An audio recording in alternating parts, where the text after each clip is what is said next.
मोहम्मद अली शाह साहब, आपसे भी समझना चाहेंगे, एक तरफ तो हमला भी किया गया और वार्निंग भी दी जा रही है कि अगर अब जवाबी कार्रवाई दी जाएगी तो भी खैर नहीं, तो क्या इजराइल यहाँ पर इन वार्निंग्स पर कुछ असर डालता हुआ नजर आएगा या फिर वो भी अभी वेट एंड वॉच की सिचुएशन में है और बड़ी तैयारी कर रहा है?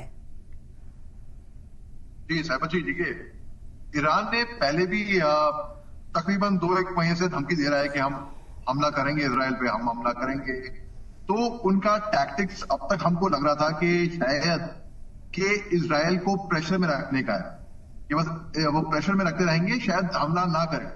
लेकिन उन्होंने 2-1 दिन पहले दिखा दिया हमला करके, जब 180 बैलिस्टिक मिसाइल दागे गए। वो अलग बात है कि मैक्सिमम तो ये इंटरसेप्ट हो गए थे अमेरिकन की मदद से या आयरन डोम सिस्टम की मदद से। हालांकि ईरान ने बोला 90% तो कामयाब निशानों पे लगे हैं। तो ये धमकी ये ईरान काफी टाइम से दे रहा था। अब बात ऐसी है, जो गरजते हैं वो बरसते नहीं और जो बरसते हैं वो गरजते नहीं। ईरान ने ये धमकी दी लेकिन वो बरसा, उन्होंने वो केवल गरजे ही नहीं, वो बरसे भी। अब इजराइल एक तरीके से इजराइल ने रिस्पॉन्ड ऐसे किया कि हम जवाबी कार्रवाई तो इसकी जरूर करेंगे, लेकिन वक्त हमारा होएगा, समय हमारा होगा, जगह हमारी होगी, कैसे हम तय करेंगे। तो वो ये एक, बहुत लोग कहेंगे कि एक कन्वीनियंस भी है, कहने के लिए अपनी सेविंग ग्रेस रख ली। अब मुझे ऐसा लगता है कि इजराइल जो है वो चुप तो नहीं बैठेगा इसके ऊपर, वो जवाबी कार्रवाई करेगा, लेकिन वो ओवर्टली नहीं करेगा, वो खामोशी से करेगा, वो कोवर्टली करेगा। वो तब ऐसा मारेगा, ऐसा जवाबी कार्रवाई करेगा जिसका कोई सबूत ना हो और किसी को। देखिए, जैसे कि मैं एग्जाम्पल देता हूं मैं आपको, 17 सितंबर की जो साइबर अटैक की घटना है लेबनान में, पेजर और वॉकी टॉकी ब्लास्ट हुए थे, इसमें कोई सबूत नहीं है कि इजराइल ने किया था और ना ही इजराइल ने कबूल किया है, क्योंकि वो अंतर्राष्ट्रीय नियमों के खिलाफ होगा। लेकिन शक के दायरे पे इजराइल है, तो इजराइल ऐसा कुछ खामोशी से हमला करेगा, कुछ ऐसा खामोशी से कि आप डायरेक्ट उंगली भी नहीं उठा सकते कि ये इजराइल ने किया है। और जो ईरान ने दोबारा जो धमकी दी है कि वो एक तरीके से प्रिएम्प्ट कर रहे हैं कि कोई भी एक्शन इजराइल की तरफ से होएगा तो ईरान उस पर जवाबी कार्रवाई करेगा। अब दोनों देशों में आग उतनी ही लगी हुई है, ताकत भी, दमखम अगर देखें तो तकरीबन कंधे से कंधा, ऑलमोस्ट। हालांकि इजराइल जो है टेक्नोलॉजी में बहुत आगे है, उनकी इजरायली टेक्नोलॉजी को बीट करना बहुत ही मुश्किल है। अब कल हमने देखा आयतुल्लाह अली ख़ुमैनी ने जो अपना खुतबा किया था, जुम्मे की नमाज करी थी, उन्होंने जो खुतबा दिया था वहां पे जोश भरा था लोगों में। तो उनमें अभी दोनों तरफ से गुस्सा, क्रोध उतना ही है, दोनों की तरफ आग दोनों तरफ लगी हुई है। अब बस देखना यह है समय के हिसाब से कि वापस की जवाबी कार्रवाई कौन करेगा, कैसे करेगा, अगर होती भी है तो कैसे होती है। लेकिन एक बात तय है, अगर ईरान पे कुछ भी हुआ, जैसे कि कोई सबूत भी ना हो, लेकिन दुनिया जान जाएगी ये असल में क्या होगा, इजराइल ने ही। और वो अलग बात है कि सबूत नहीं छोड़ेंगे। जैसे कि ईरान के जो सदर, जो पिछले पेस्किन साहब से पहले जो सदर थे, जो हेलीकॉप्टर क्रैश में मारे गए, कोई सबूत नहीं है, लेकिन लोगों का स्पेकुलेशन है कि ये शायद इजराइल ने कोई हवाई फ्रीक्वेंसी कुछ सेट करके, कुछ ऐसी टेक्नोलॉजी सेट करके ये एयरक्राफ्ट गिराया होगा, ऐसा लोगों का मानना है, लेकिन कोई सबूत या कुछ इसमें है नहीं।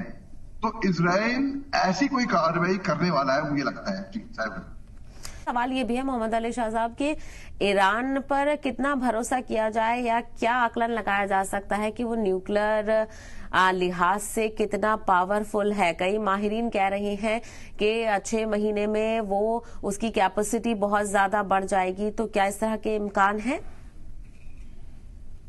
जी, बड़ा अच्छा सवाल आपने किया है। देखिए, ईरान के पास न्यूक्लियर पावर प्लांट है और इजराइल पर धमकी देती रहेगी, उनको प्रेशर में रखेगी कि हम न्यूक्लियर पावर प्लांट पे हमला करेंगे, क्योंकि इजराइल ने जहां पर गाजा पट्टी में 41,000 से ज्यादा सिविलियंस मजलूम, मजबूर, लाचार, निहत्ते, बीवी, बच्चे, खवातीन, बुजुर्ग मार दिए, तो इजराइल ये दिखाई कि हम अगर वो कर सकते हैं तो हम ये भी कर सकते हैं।